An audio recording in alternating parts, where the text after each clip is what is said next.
or fortune. Then crossing the circle, they descend the cliff to the marsh of sticks, which forms the fifth circle and contains the rat pool.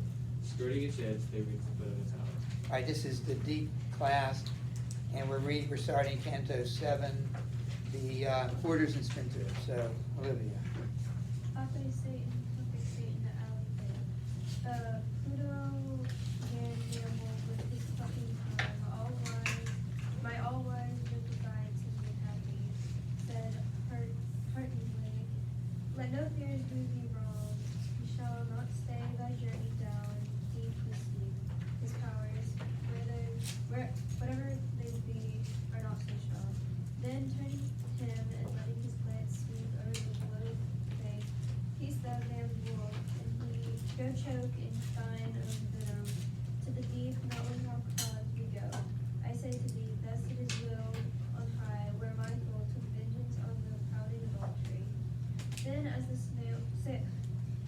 sails bellying and the wind swell, tumble a tangle at crack of the snapping mast, even so to earth the savage monster fell. And we to the fourth circle downward pass, skirting a new stretch of the grim abyss, where all the ills of the world are cast. God's justice, who shall tell the agonies, keep thick and new before my shuddering glance. Why must thy guilt smite us with strokes like this, as waves against the encountering waves advance, above that, clashing with toppling crest, so must the folk here dance and counter dance. Thank you. Who is Pluto? The Roman god of death. Jacob. It is the god of the underworld. Yes. And so they meet Pluto, doesn't describe him in any way. And he's invoking apparently the name of Satan. Pape, Satan, Alepe. Nobody knows exactly what that means, but that's what he seems to be doing. And Wait, who's doing that's Pluto, Wait, he's the god. The underworld in mythology. Also wealth. If you'll notice that questions 24 through 29, I've kind of bracketed these 24 through 29 have to do with circle 3 or circle, which one are we in? Yeah, that's circle 3. We're now in circle 4. Those would be questions 30 through 32. So it may be helpful to bracket the questions by circle or by canto. I did it by circle. So we're going to be answering 30 through 32. And the first question was, Virgil calls him a damned wolf. Go choke on their own venom. It says here, why does the mention of wolf connect to the nature of the sin here? To me, it could be any of the sins of incontinence. But what does the wolf have to do with these sins of addiction to hoarding and spending? Oh wait, wolves. Well, the wolf was sneaky. Right. Yeah. The wolf in Dante was also famished, so even though he fed or she fed herself, she never satisfied herself. So does that make sense? What is he saying about these particular sins? It never says so. Right, and most sins are like that. You just, I've done enough whatever. I'm over that. I've got it out of my system. It doesn't work that way. The more you do it, the more you do it. But the sins will never stop. That's right. The behavior never satisfied. So you have to do more of it. Like, drugs. You have to take more to be normal. That's when it becomes scary. When it used to apparently make you feel really good. Now you have to take more just to feel like a normal day. And that's when people, I'm sure, know they're in trouble. All right, he tells again, for the third time, he tells somebody, this time Pluto, he tells him basically the word of power. He says, not without cause we go. I say to thee, thus it is willed on high, where Michael took vengeance on the proud adultery. He tells Pluto, get out of my way, God wills it, except he doesn't use the name of God, he can't. God's name cannot be named in hell, spoken. All right, apparently some sort of odd dance is going on, so we'll go to Lazamin, you wanna read? These are the hoarders and spendthrifts. We're actually gonna get into another circle in this very canto. There are actually two circles mentioned in this one canto. More than elsewhere, I saw them thronged and pressed this side and that, yelling with all their might, and shoving each great weight with his chest. They bumped together, and where they bumped, wheel right round and return trundling their loads again, shouting, "Why chuck away? Why grab so tight?" Then round a dismal ring they pant and strain, and back on both sides to where they first began, still as they go bawling their rude refrain. And when they meet, and then each retreads his span, half round the ring to joust in the other lists, I felt quite shocked, and like a stricken man. "Pray tell me, sir," said I, "all this, what is it? Who are these people? On our left I find numberless tonsured heads, with each a priest. In life," said he, "these were so swift of mind as in the handling of their wealth to use no moderation, none in either kind." Do you have any- Oh, that's good. It's hard for me to picture this as easily, or maybe explain it, but can you picture what they're doing? Anybody picture, they have a load in front of them, and I just simplified to be a boulder of some kind, but it doesn't specify what it is. But they're pushing and shoving this load, bumping into somebody else, turning and going in another direction, bumping into somebody else, constantly back and forth with their burden. I think I get the burden. What does the burden represent? Their sin is. Right, this is basically the sin of materialism, of things, having things, buying things, hoarding things. So if you like to have things, it could be a sin. Everybody has things, but, so this is the sin of materialism, and so they are really, you say they can't take it with you, well, they took it with them, except it's not so attractive in hell. I don't know if I mentioned it, but I had the privilege of being in the room when my mother-in-law passed away. I say it was a privilege because she passed away real peacefully, and it was a privilege to me because I saw that she wasn't in the room anymore. Her body stayed there, but I immediately knew she was not here. But also, she couldn't even take her body. You know, we have so much stuff, you know, I have all this stuff, but we think our body is sacred, right? That's ours, but even when you die, you don't take it with you, it stays right here. So there's something, the thing that makes you, your body's not unimportant, God made it, but it's your soul that matters the most. So these people, they say you can't take it with you, that's true, but in hell for these people, they kind of did take it with them. They took that sin with them, but now it's a burden. So they're pushing it around against each other. What's a tonsured head? You remember Tim Stevens back in the fall when he pretended to be Martin Luther? Oh, yes, yeah. What did his head look like? That's a tonsured head. It's supposed to be like a crown of thorns, right? I think that was the idea. I think so, yeah. So what does that mean these people are that he sees in this part of hell? If they have tonsured heads, that means they are monks and popes and so forth. How about Amelia? Oh, okay. That's plain from their shrill yelping of abuse at the ring's turn, where the opposite degrees of crime divide them into rival crews. They whose plates boast no hairy canopies are clerks, ye popes and cardinals, in whom Covetousness. Covetousness hath made its masterpiece. Circle that word. What does it mean? It's the 10th commandment, thou shalt not covet thy neighbor's wife, or thy neighbor's ox, or thy neighbor's things. What does it mean to covet? For once. What? It's like one. Yes, to desire what somebody else has is to covet. So these people were coveters as well as hoarders and spendthrifts. You can go ahead. Hath made its masterpiece. Why, sir, and said I, surely these must be some faces I know in all this gang, thus brought by these defilements to a common doom. Nay, he replied, that is an empty thought, living in their minds, distinguished nothing. Dead they cannot be distinguished. In this sort they'll be they'll butt and brawl forever. When from bed the last trump wakes the body, these will be raised with tight fist and those stripped hide and head. Hoarding the squandering Filch means to steal. and bright world's glee. Away and set them into this tourney's chalk, whose charms need to be embroidered words for me. All right, so I think it's question number 31, we've answered, right? 30, the wolf, tell me about the wolf. Why is the wolf appropriate for these sins? Because it was never satisfied. It's a famished wolf. The wolf we saw at the beginning, she's deceptive, but she's also insatiable.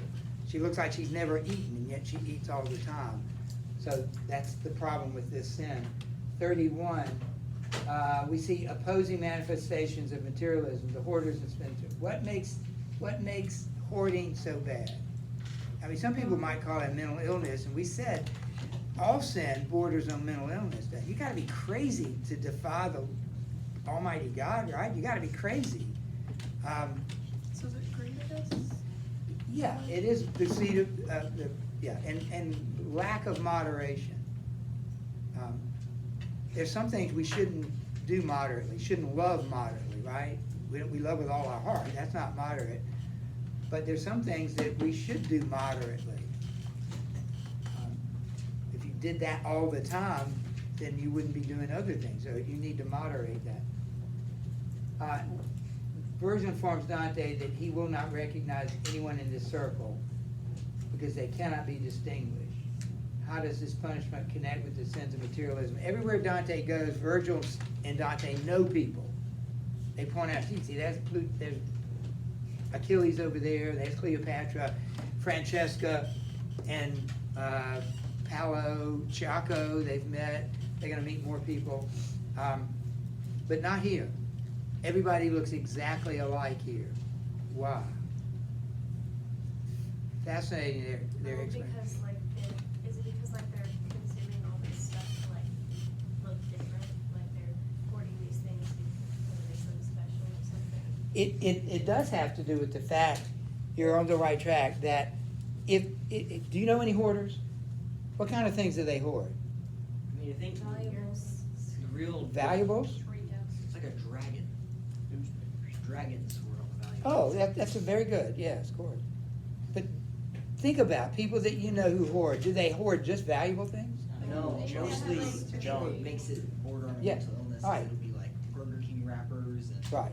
just, you walk through the house and it's like, oh. So, their problem was they cannot distinguish what is worth valuing and saving, like your wedding ring is as valuable as the Burger King wrapper, because they saved them both. Like they're equally important. They could not distinguish between what's valuable and what's not valuable. And that's why they cannot be distinguished in hell. They all look the same, because that's how they treated material things. It was all valuable. I think that's a very important thing. I have a little trouble throwing things away. Those drawers over there are full of things that some of them literally I've had for 46 years. Why did I do that? I'll never teach that again, but I had a little trouble. Oh, you never know. Teachers are always like that. You never know where you're going to teach this. I'm not going to throw it away. I don't want to have to reproduce it. So we save. I can't do that anymore. I've got to be, I've got to throw things away. Or, now that you're retiring, just light those shelves on fire. Maybe I should take it outside first. Oh, yeah, take it outside Nice first. shelves. Yeah, the shelves aren't the You problem. can take the, No, yeah. do that. Anyway, that's, we've got to distinguish between what's valuable and what's not valuable. That's why I mentioned the body is not as valuable as your soul. Some people, they think the body is the most important thing they own, and they think they own it. But true wisdom is when you can distinguish between what's valuable and what isn't. All right, so are you reading, Amelia, or did you just read? Just finished. All right, can anybody else want to read? Anybody hadn't read, want to read? Like, would you like to read? Thank you. Yeah, sir. where? Just, Page 12. yeah, and just half of it, down to 79. Starting at the top. Yeah, See now, my son, the fine and fleeting mock, of all those good men wrangle for, the boon that is delivered into the hand of luck. For all the gold that is beneath the moon, or ever was, could not avail to buy repose for one of those weary souls, not one. Master, I would hear more of this, said I. What is this luck, whose time's taken hand? All life's good things that go so pleasantly? Then he, ah, witless world, behold the grand folly of ignorance. Make thine ear attendant. Now on my judgment of her, and understand. He whose high wisdom's all over all transcendent, stretched forth the heavens, and guiding spirits supplied, so that each part shines resplendent, spreading the light equal on every side. Likewise for earthly splendors he saw fit to ordain a general minister and guide. Do you want to keep going? If you want to, you can, or I can pass it on. You can pass it on. All right, Aiden, would you read Luke 79? By whom vain wealth, as time grew ripe for it, from race to race, from blood to blood, passed far beyond hindrance of all human fit. Wherefore some nations finished, some amassed great power, obedient to her subtle codes, which are hidden like the snake beneath the grass. For her, your science finds no measuring rods. She in her realm provides, maintains, makes laws, and judges, as do in theirs and the other gods. Her permutations never know truce nor pause. Necessity lends her speed, so swift in fame men come and go, and cause succeeds to God. Lo, this is she that hath so cursed a name, even from whose that should give praise to her. Luck, whom men senselessly revile and blame. But she is blissful, and she does not hear. She, with the other primal creatures, gay tastes her own blessedness, and turns her spirit. All right, so this is question number, we don't have this, but I would like you to note it at the top. What is luck? Do you believe in luck? We talked about luck this year. What is luck? Some people It's like believe something it. that happens by chance that's beneficial to you. One more time? Something that happens by chance that's beneficial to you. Yeah, what about bad luck? Something that's happened by chance that's not good for you. All right, so it's just like by chance. That's not something Christians believe in. We don't believe anything happens by chance. How do we believe things happen? Purpose. Predestined. Yeah, God is behind every single thing. There's not a random molecule in the universe that's doing its own thing, that hasn't been ordained by God. And so his explanation for luck is it's a general minister that apportions things out. Not at random, but it appears at random because we don't know why. You ever know anybody that you would come close to saying is lucky? Ever known anybody? Have you ever been in a situation? My sister was in an accident, and bless her heart, she said she was lucky she didn't get hurt. I didn't do this on purpose, but I truly said, thank God that you're not hurt. And I tried to, I hopefully by that remind her it wasn't luck that caused you to survive that. It was God. And why? Why did he? Some people do get hurt in accidents, but she didn't. Why? I don't know why. That's why we say bad luck or good luck, but we know God's behind it. So luck. Anyway, that's luck. Would you, Charlotte? Would you like to read top of 113? And you can read half of it, and maybe Griffin can read the second half. You want me to start at come? Coming, go down to 115. We're now moving into actually the fifth circle. Come to more piteous woes we must away. All stars that rose when I set out now sink, and the high powers permit us no long stay. So to the further edge we crossed the ring, hard by bubbling spring which rising there, cuts its own complete cleft and pours it down the brink. Darker than any pierce is its waters were, and keeping company with the ripples dim, we made our way down by that eerie stair. Is that how you say it, eerie? Yes. A marsh there is called Styx. which the sad stream forms when it finds the end of its descent. Under the gray malignant rock foot grim, and eyes staring about with eyes intent. Saw mud-stained figures in the mirror beneath, naked with looks of savage discontent. All fisticuffs, not which fist alone, but with their heads and heels, and with their bodies too, and tearing each other piecemeal with their teeth. Do we stop there? Yes, and Griffin. What are fisticuffs? It's a fancy word for this kind of fight. People don't stand up and do that anymore, but that's fisticuff. Also, Boston Skylanders. What? Boston Skylanders called fisticuffs, that's what I thought of. Okay, I don't know what That's you're talking a about. video game, don't worry about it. I'm glad sometimes not to know what you, Like 2012, it was very fun, I enjoyed it. I'm very happy. Well, my neighbors had it, they wouldn't let me play because I was younger than them. But it was really cool to look at. They got to play. Thank you for sharing Yeah, I'm that. sorry, you continue. All right, we are going now to Griffin. Son, the kind master said, here may speak thou to the souls of those who yielded them to wrath. Further, I'd have thee know and hold for true, that others lie plunged deep in this vile rock, whose sighs see there, wherever one may look, come bubbling up to the top and make it from.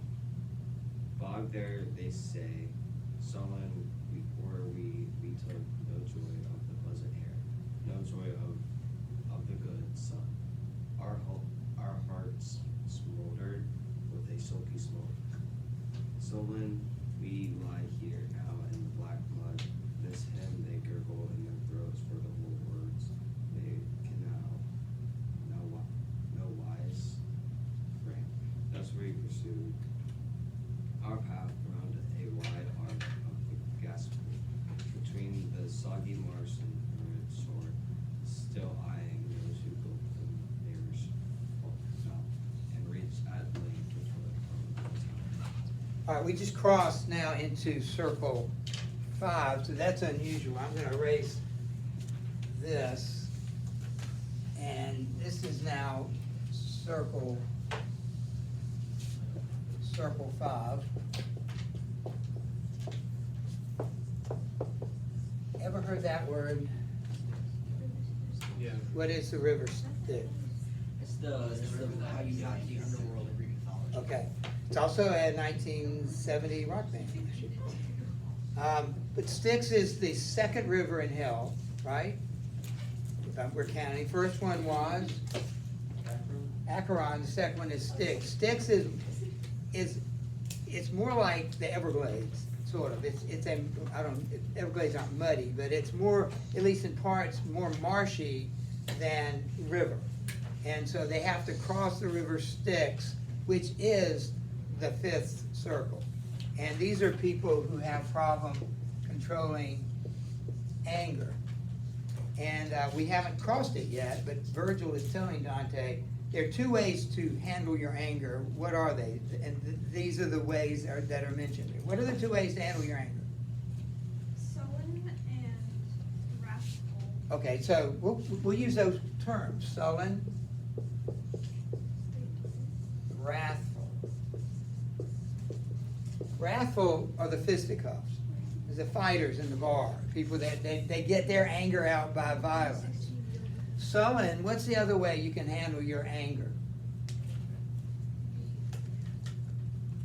You know, it's like this. You know, closing one eye. I'm so angry at you. You know, and you don't tell them, but it just festers. You stew. You stew, and the people in the river Styx are either fighting, those are the wrath, literally there are people in the river fighting each other, you'll see this when they cross it, or they're under the water to indicate they're keeping it all in, they're suffocating with their anger. And so they will have to cross the river Styx. They see they're at a tower and there's another tower, and that comes up the next one. So we'll stop there. Good job, we finished a whole one I can really see us getting halfway through and plenty of But time. actually, that's a Good job. compliment.